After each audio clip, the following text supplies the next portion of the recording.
Okay, welcome back to Economics. I work for a research company and I regularly publish research, which is all very boring. Please don't look any of it up. Please don't read any of it. I will typically put a terminology section or a definitions section at the top of a paper so readers know what the hell I'm talking about. Clear definitions are essential for communication and for organisation. I think it's one of the reasons why organisation is so hard in politics if you're not a centrist. If you're leading a mainstream campaign, you know that compromise is needed and that your values, policies, strategies and tactics won't always line up perfectly. If you're an idealist and you're not aware of these separate categories, you might see anyone who acts counter to you as acting counter to your values, and they might not be. So let's define values, policies, strategies and tactics, and then let's learn how to use this language to win. Your values are the things that you believe in, your core principles, your ideals, your dreams.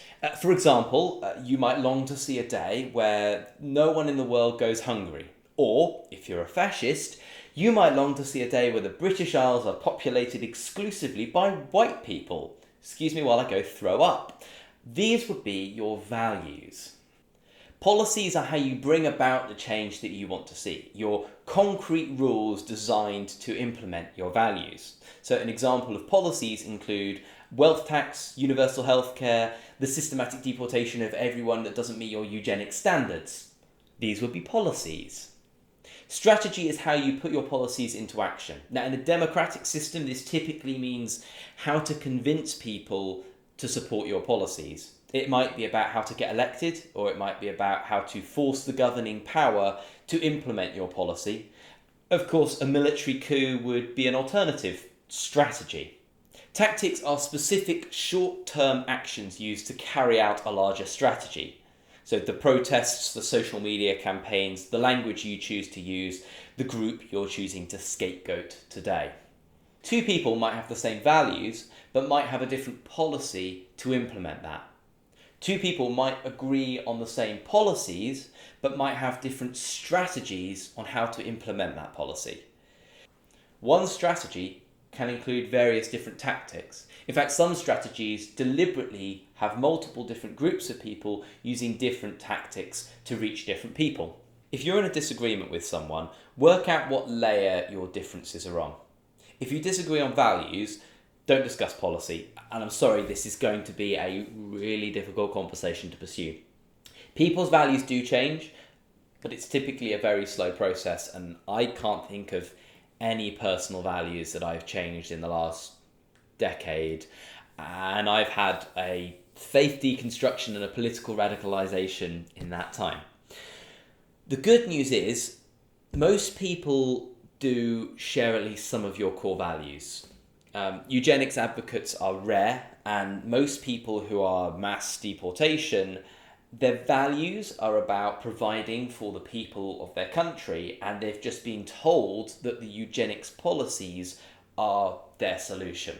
If you agree on values but disagree over policy, there's hope. Your next step is to understand what level of policy you're disagreeing on. Three people could all support a wealth tax. One might advocate for a land value tax, one might advocate for a cut of free assets, and one might advocate for increased capital gains. They all support a high-level policy category of wealth tax, but they disagree over the specifics. Disagreement over strategy and tactics should come last, and they should only be had with people who broadly agree with the same values and policies as you. If someone with different values to you tries lecturing you over what strategy you should be using, don't engage. They do not have your best interests at heart. That doesn't mean you can't learn from studying the strategies deployed by movements you disagree with. You can love or hate the policy of Brexit, but the strategy was damn good. You've got to hand it to them. I could go a lot deeper on these topics, and I probably will in a future video, but for now, I want you to be really conscious of these different layers next time you're involved in a debate. I hope this helps. If you think that these definitions are too simplistic, if you think we need more layers in the model. If you have some interesting political strategies that people should know about, leave a comment on someone else's comment. Let's start a conversation. Let's start a community. See you in the next one.